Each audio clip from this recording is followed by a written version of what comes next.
I have a pipe shower. Let me tell you how I made it.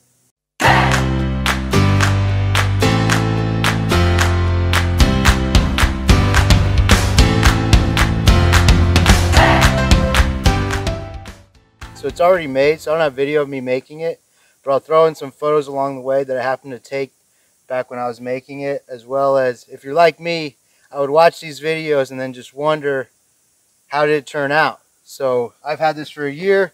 It's been tested all the way to Alaska and back, so I can tell you what I would do differently, how it's worked out, and everything like that. Let's get started. Let me get this shovel out of the way. So obviously you're going to start off with some PVC pipe. If you got a buddy, you can call them up too. I made mine out of 4-inch PVC, so I started with a 10-foot section of 4-inch PVC pipe. So predominantly it's going to be about just finding the right fittings, cutting the big PVC pipe to the right sections, and then gluing it all together. If you're new to it, I would use the OD primer and cement combo pack. And then when you put those together, when you actually cement PVC together, it'll generate some heat and want to push the two pieces apart. So the best way to do it is to put them together, give it a quarter turn, and then hold it compressed for about 30 seconds to get a nice tight bond. So then as I'm going along, I'll just kind of roughly give you some prices. The 10-foot section of 4-inch PVC was something around $45 at the time from just local home improvement store. So then I'll just go through the fittings one by one. Here on the end I have a 4-inch Y that goes from a 4-inch to then the Y section is 4-inch and 2-inch. And then to get the nozzle on, from the 2-inch I went to a 2-inch to 1.5-inch threaded adapter. So it glues into the 2-inch side, and then on the side where I have the nozzle, it's a 1.5-inch threaded insert. And right here I have a 1/2-inch angled spigot. This has worked really well for me. Driving down the highway, it doesn't come open, and it just holds solid. And then right on the end from the 4-inch section of the Y, there's another piece glued in here, which is the clean out with a cap. I liked having a cap on one end. I actually put it on both, and I'll get to that in a second. But having a cap on one end gives me an option if I ever need to clean it out, or I don't know, whatever, it gets a little funky, I'll just unscrew that and then use like a long broomstick with a clean towel on the end, put some dish soap and water, and just kind of plunge it in there to clean it out. So next, my mounting system works off of these factory roof cross rails, and I actually added 2 extra ones here and here instead of buying a whole rack, which ended up working great for me. But so you might have to cut different length sections for you. But so then I have I don't know, maybe about a 1-foot-long section, which is where it ended up being attached to one of the cross rails. And then this is where I'll have the fill. This is just a clean out tee with a cap on it. And then I had to buy a big pipe wrench that'll fit around this square. I'll show you here that.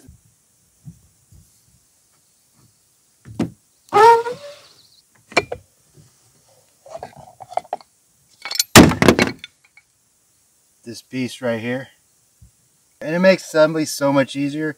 You can definitely get all the fittings a lot tighter than you can by hand. At least I could. Inside, plenty of water right now, always nice to have that.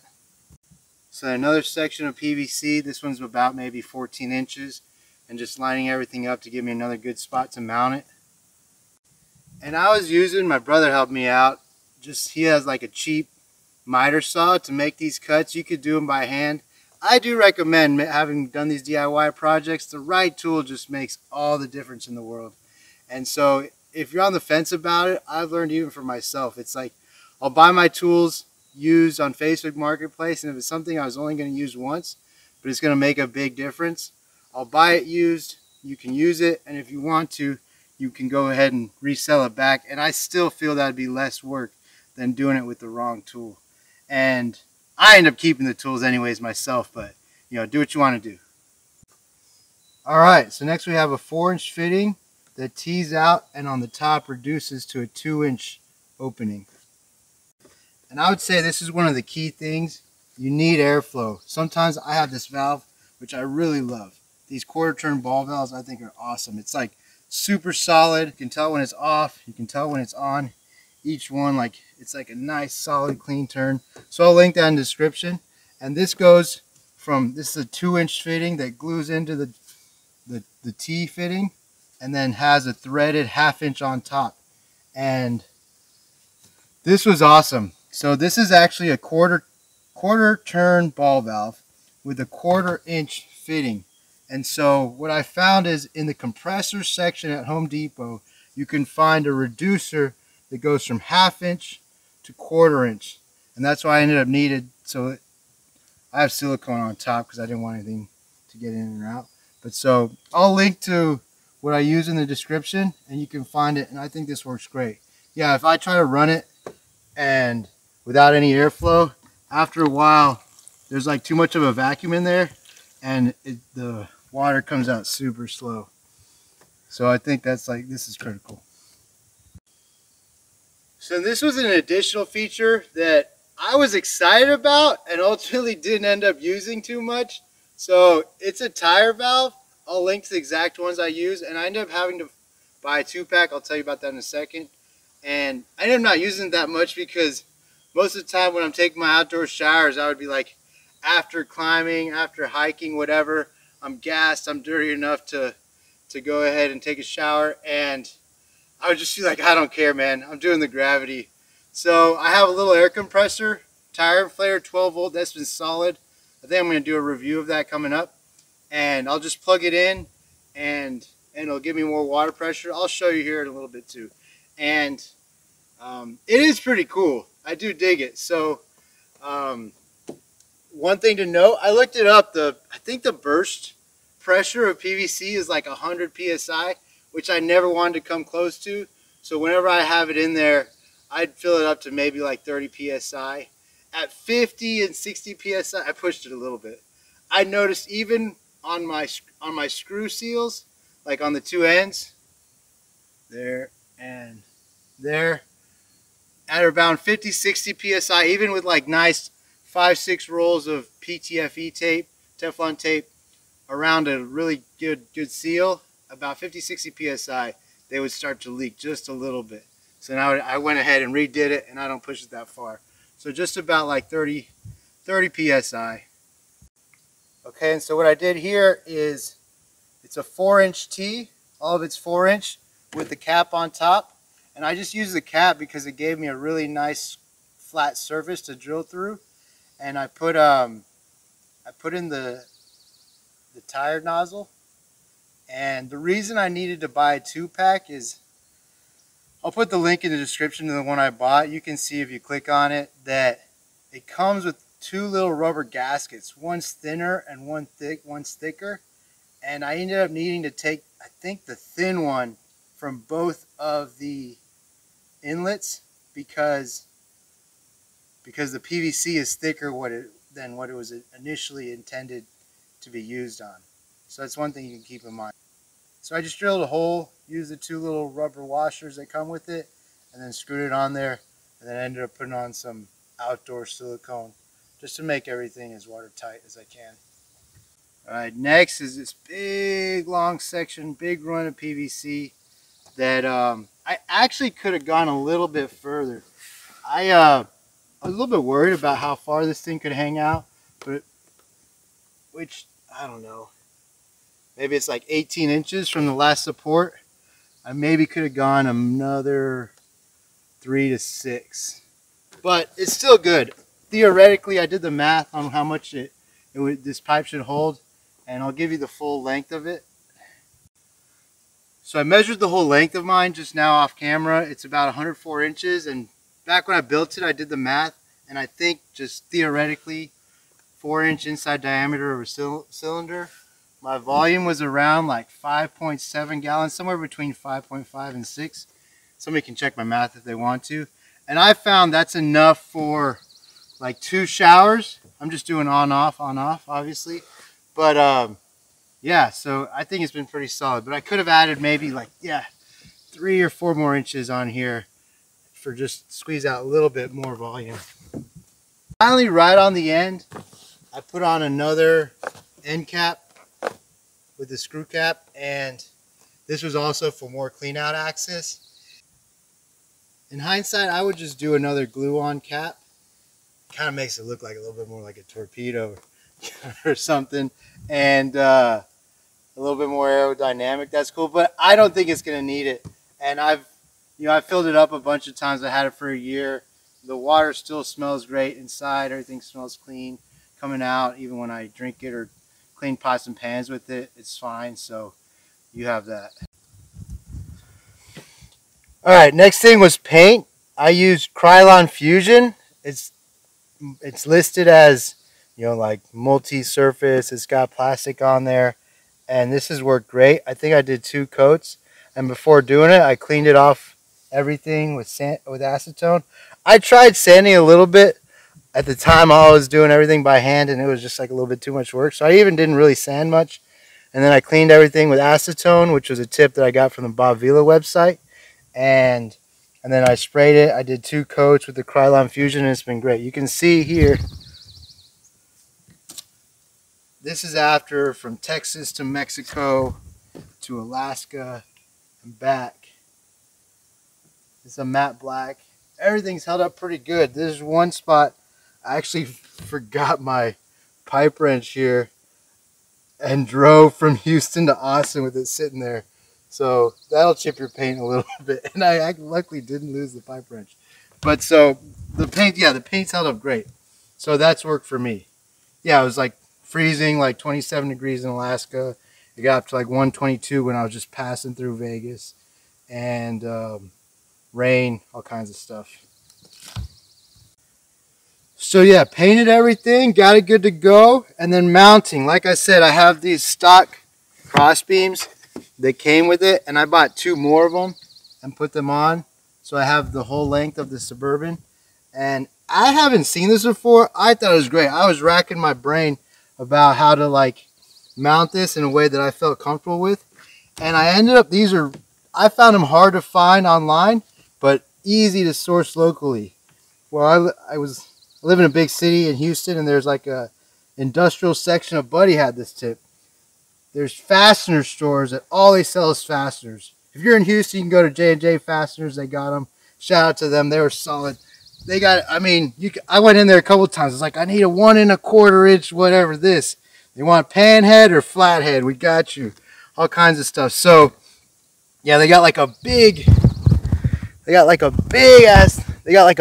ass bolt sitting there on the top, like 2 inches diameter, 6 inches long, like the kind of stuff that I'm like, man, that's like what's holding together big barges or something in the ship channel. So, yeah, I went and asked them, and they had a 4.5 inch U-bolt, and it's 4-inch PVC. It's 4-inch PVC pipe, which is the inside diameter. So to cover the outside of the diameter of the PVC pipe, it needs to be 4.5 inches, and that was like a perfect fit. I ended up wrapping it.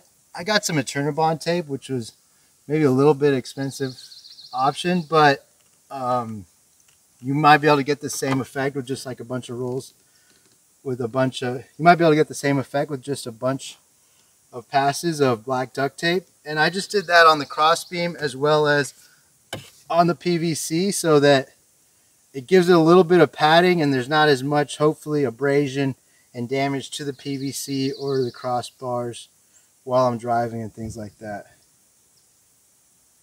You can see there, down there.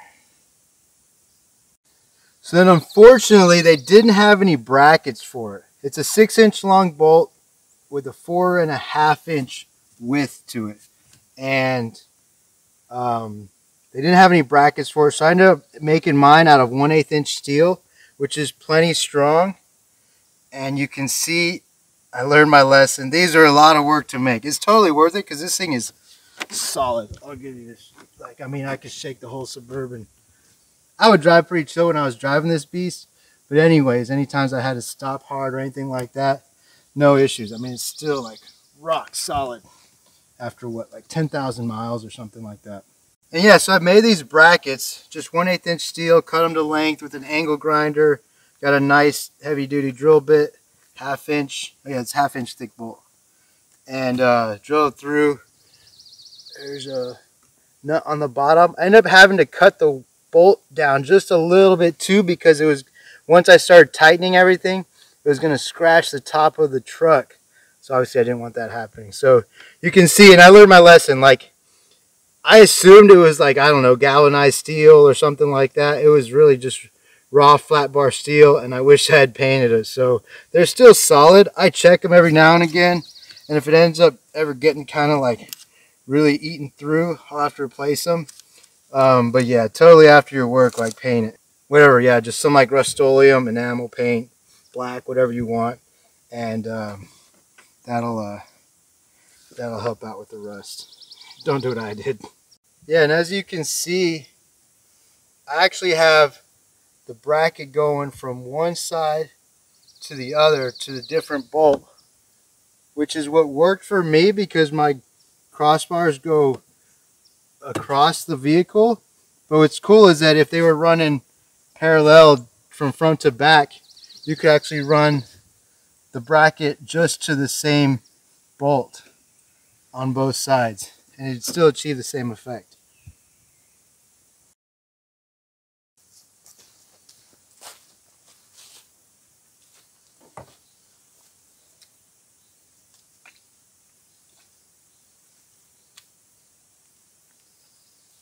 Alright, so this is basically it. This is it on gravity.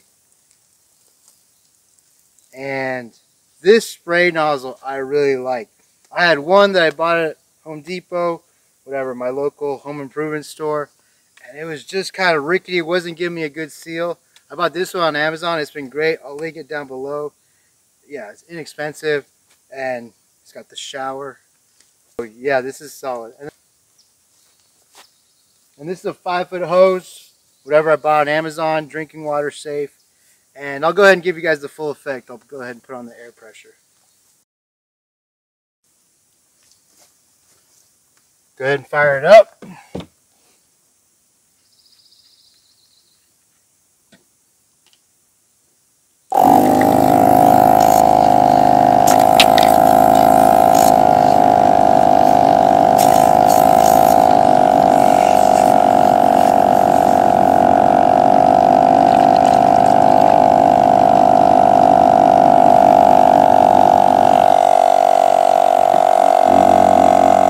Alright, well, you saw that. Yeah, this definitely has to be like really tight.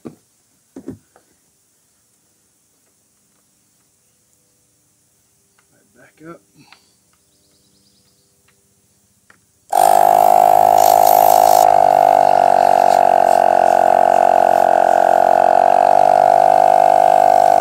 There you go.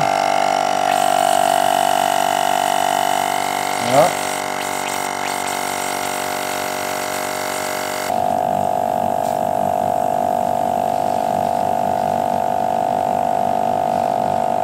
Water pressure. So there you go. That was with water pressure. I actually just found out because I hadn't used it in a little bit. I guess the threads on the fill cap will kind of wear in a little bit, and I don't have any PTFE tape on there, so I had to like really cinch it down to get enough seal. And without it, I mean, I put it down pretty tight with the pipe wrench. It was still kind of squaring off, so I was only able to get about 15 psi in there because it was losing some through the fill cap. But I mean, that'll let you know how it works. Alright, so there you have it. Get the fittings, get the PVC pipe, cut everything to the right length, put it together, primer, cement, acetone to wipe it down, paint it. I did a couple coats, do whatever you want. And then mounting it, making the brackets. At least this is how I've done it. It's been super solid, like I said. You can see this thing is freaking solid. Like it. I like solid. And with the mounting too, I thought it was cool. Part of the reason I wanted to space out the fittings is if there was any movement, it would still get blocked by hitting the lip of the PVC, which there hasn't been, but at least at the time I was kind of worried, like, I need this to work. So I did that too.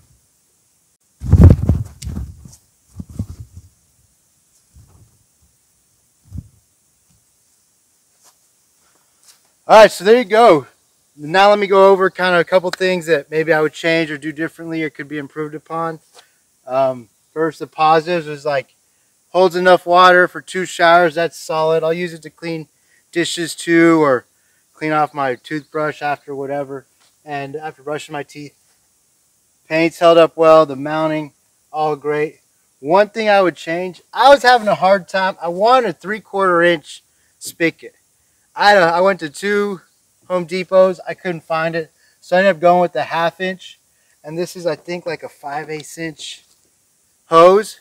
What I would do differently to help out with when I'm just gravity showering is get the 3/4. I think 1 inch would be too much. I'd be interested to see it. I think 3/4 would be just a little bit better, just a little bit more water flow when I'm just doing gravity.